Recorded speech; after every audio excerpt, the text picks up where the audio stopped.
Welcome, everybody, and we're back with another game for the GSC Invitational. This time, we are in the main season. That means that a player that loses a set in round one or in another round will have to lose another set to be eliminated from the tournament. Um, as you already know, Eden has qualified against the Patat Deuce. And who else? Lord Thorx qualified, and Garay Oak, and I'm not sure. Finchinator. Yeah. So those were the four lucky enough to qualify through the play-ins. So congratulations to them. And here we have an interesting matchup. So Vileman and Starmaster. If you've heard of Starmaster before, then you're probably familiar with his ADV play. But he's recently taken some pretty big names in tournaments like the GSC Cup. And I'm actually kind of curious to get to know his playstyle a little more. Now, I haven't seen this set, and it did happen a little while back, but I think it's going to be worth the watch. All right, so let's start off then. We have a Zapdos versus Nidoking lead. Very common matchup. Thief Nidoking is usually, it's not uncommon to see it on the Cased Victory style team with Gengar and Jinx.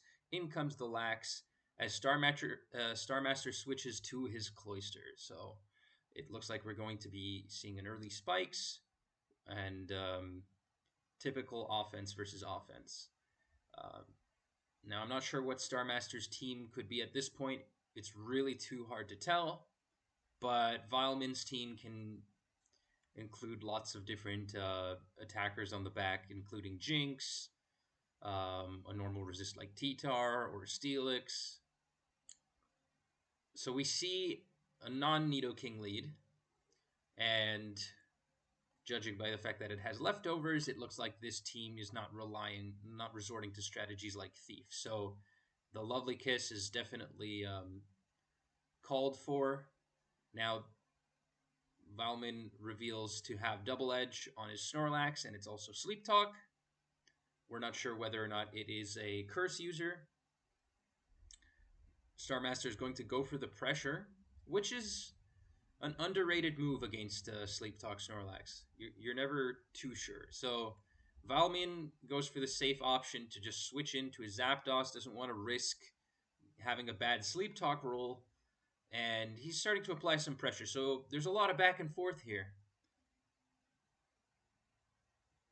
Starmaster goes for an early rest, which should suggest that it is in fact a sleep talk, but I don't know why I say in fact when I don't know yet. But there's the Earthquake from the Snorlax. So it's Sleep Talk Earthquake.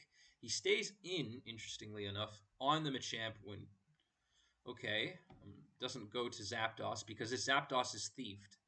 So that also means that the um, a +1 Rock Slide would KO Zapdos here. Vileman is ably switching in and out, weaving in and out of the attacks. So that's exactly what I like to see. He gets a freeze on the Zapdos. That's really impressive. Okay. And okay, so Gengar switch. It looks like Starmaster is in a pretty tough spot. So judging by his team, he doesn't have a good switch into the Nidoking at this point, besides the Zapdos. Nidoking and Machamp together with Gengar are going to be applying a lot of pressure on Zapdos, even if it weren't frozen. So here we see a Curse Machamp, and Gengar actually has a very hard time applying the right kind of pressure on Machamp. Vileman knows this, goes for a +1 Rock Slide, hitting the Cloyster here. Really good. Um, as he goes to his own Cloyster, perhaps because he's afraid of taking a Surf from letting his Gengar take a Surf. He knows it's the next most let's say, least useful Pokemon at this point on the team. As Gengar comes in and Starmaster reveals a Tyranitar in the back. So a typical Nidoking T-Tar team. But it gets put to sleep by Gengar Hypnosis. So everything seems to be playing in the favor of Vileman here. But Starmaster can't be counted out just yet.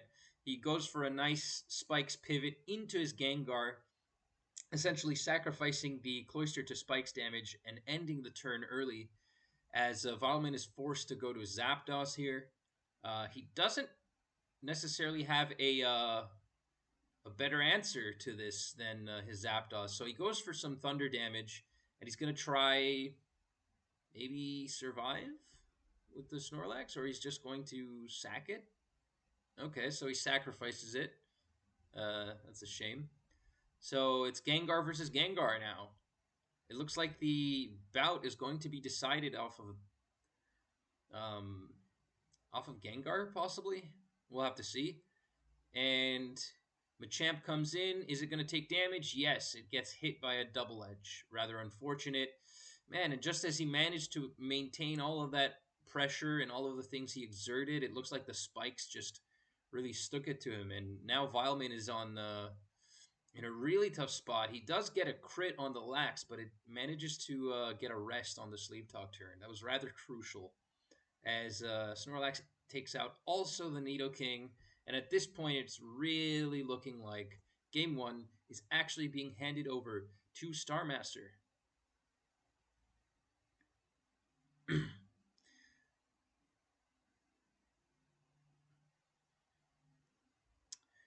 So the game isn't quite over yet. I don't know why I paused there, but as you can see, it's just a bit of sleep talk action. Now, non-curse Snorlax can have a bit of trouble against Zapdos. That's why it's usually better for Snorlax of this type to have double edge, so that way they can secure a 3-hit KO that Zapdos might not otherwise have. Body Slam isn't usually preferred, especially in a context like this. If you had Body Slam, Zapdos would have way more health, and so the Snorlax would just essentially be barraged with thunders and would have to hope not to get crit, as it barely reaches the 4-hit KO range. Whereas with Double Edge, it's a lot different. So, um, but it's not completely over yet. In fact, if Vileman is very brazy, he can make some switches between Earthquake to dodge Earthquake to Zap by going to Zapdos, or dodging Double Edge with Gengar. I don't know how if it's advisable, but the option is there. Should the Snorlax run out of PP, for example. At this point, he has to rely on a Sleep Talk. He gets a good Thunder, no Para, and it's out of range of any attack from Gengar, so it's looking like Game 1 goes to Starmaster here.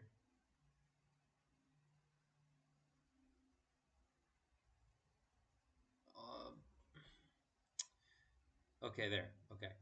So Game 1, kind of unfortunate. I don't know how it could have ended this way, but it did. So very explosive. Now, let's switch sides again. Vileman has to win 2 straight games, and Starmaster only 1. The loser goes to the loser's bracket, as I mentioned earlier, and the winner will proceed on in the winner's bracket on the winner's side, round 2. So,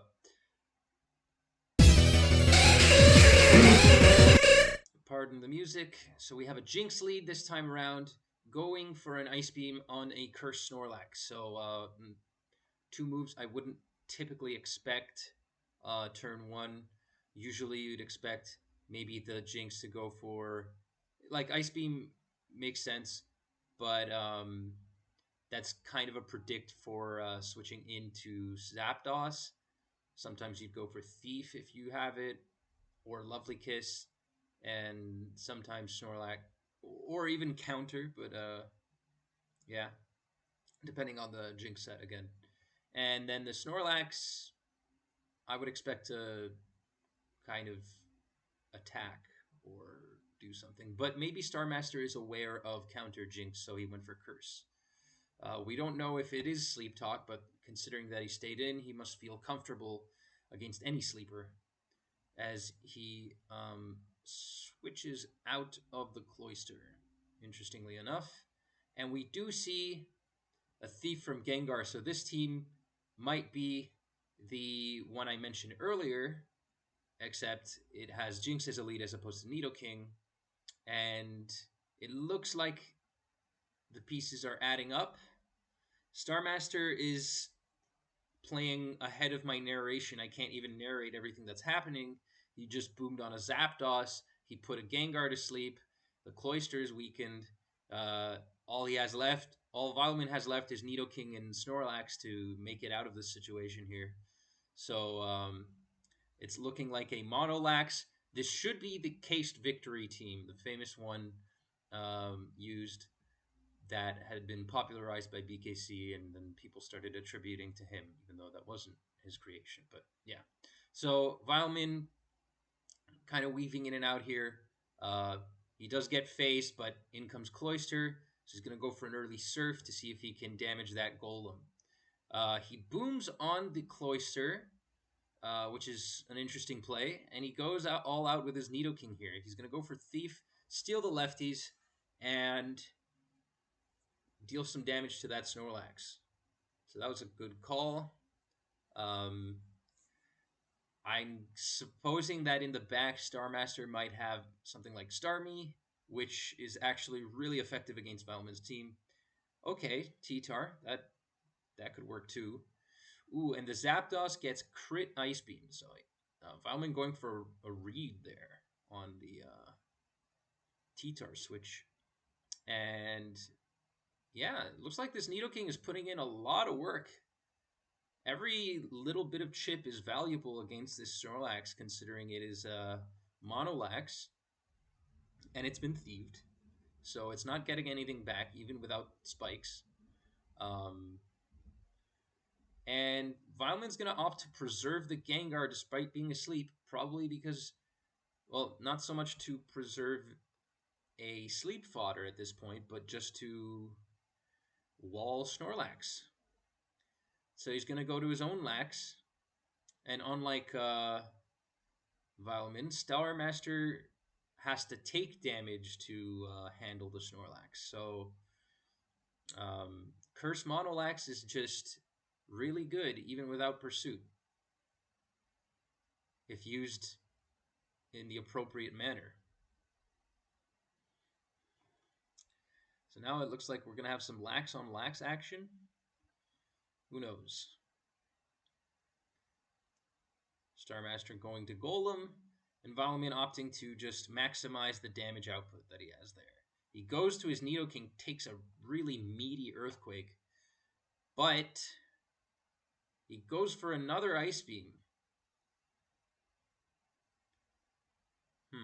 Maybe if I were Starmaster, I would have switched to Cloister there, but okay. Just to bring in Zapdos more safely, but it ends up working out for him. And okay, the Golem's going for Roar, which is the reason why it moves after the Snorlax, because of negative priority. And it takes out Gengar. No wake up. Nidoking is back in once more as he weaves back as Vileman goes back to his Snorlax, essentially incrementing all of that damage on the Golem bit by bit. And the Golem explodes. And now Cloister is coming in next. Starmaster going for a predicted switch, but instead he ends up over predicting, doesn't explode, and the Snorlax takes it out. Dodges a dynamic punch from T-Tar. I'm not sure if that was the move to go for in that case.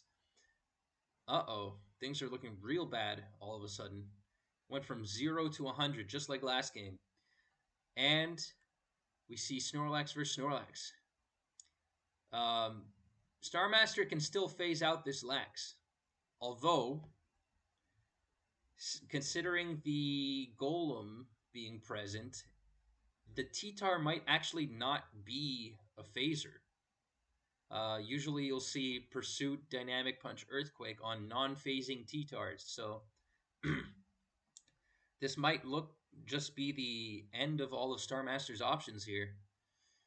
He does land a Dynamic Punch. That could be a big deal. But Vileman manages to rest off. And considering we don't see any Roar, it looks like this Snorlax is just free to wreak havoc. No Screech from T-Tar. Another Rock Slide there.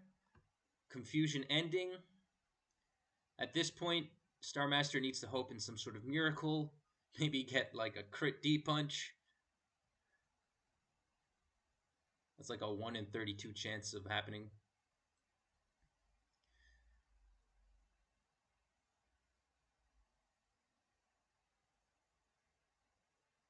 Yeah, it looks like... Yeah, the next turn is T-Tar's last. And there you go. So, all thanks to the Nidoking's beautiful mid-game, he manages to take out all of these threats, and Starmaster unfortunately goes for the wrong call when it comes to exploding there. He probably should have just exploded regardless. But, hey. So Vileman wins game 2, and now it looks like it's coming down to the final game. Switching sides once more. Let's see who is the first of the recorded matches to go into the losers and who will be proceeding on to round 2. There actually have been other matches played for round 1. So, Lax on Lax. We do see 2 curses. Okay, so they're just going to set up. This is kind of reminiscent of the SPL finals. But Vileman goes for some early damage. Tries to get a double edge there.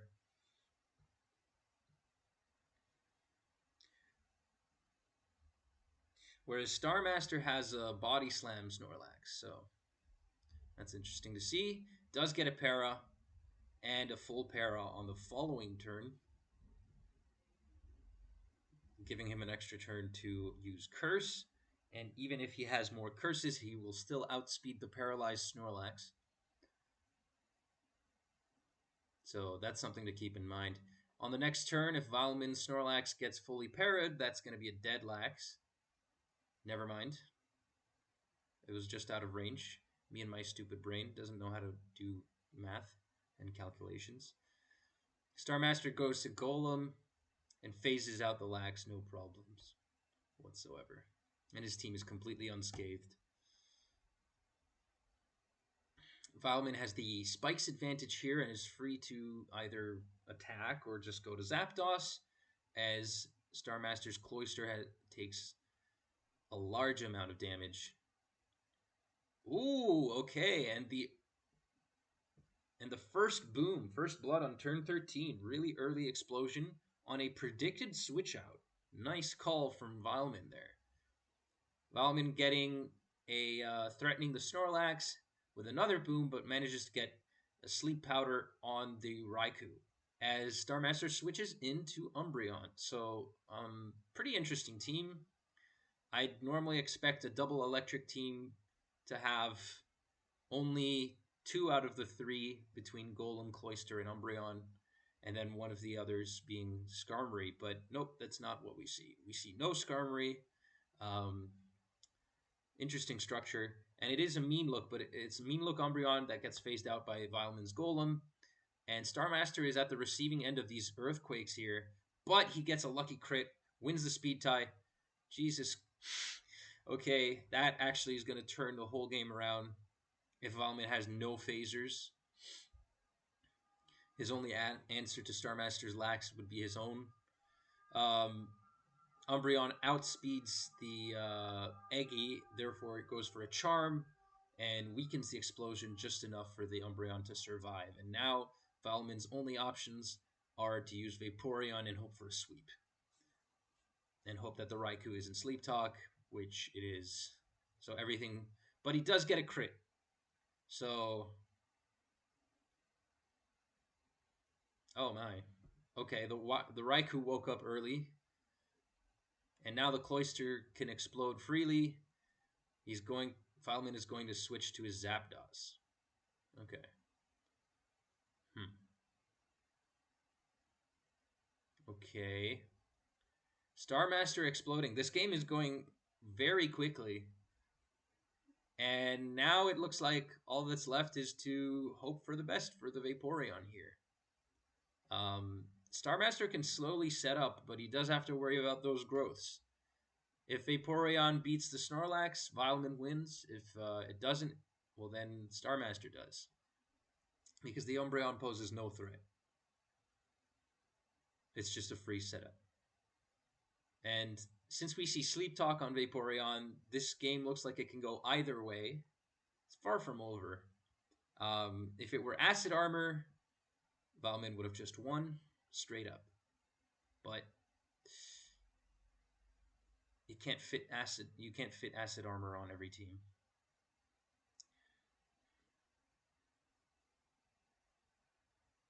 As you can see here, another rest. And if he manages to get just two, maybe three more growths, sorry, one, maybe two more growths, then he can put that Snorlax into a really threatening range. But it looks like these Sleep Talk turns are not playing out at all. He's used 5 Sleep Talks already and has only gotten Surf or Rest, which isn't really what Vileman needs, except for now. Because the Vaporeon is in range. But he gets a Surf, and the Vaporeon is out. So that was rather unfortunate. This in this really high variance set, and I hope you guys enjoyed this game or this match in general. I tried to offer a different type of commentary, a little bit less pausing, but that also does affect my ability to comment on the team structures. So, in any case, do stay tuned for future sets in the upcoming weeks. And I'll also have other videos about this tournament. So stay in tune for that as well. GG's, and I love you all.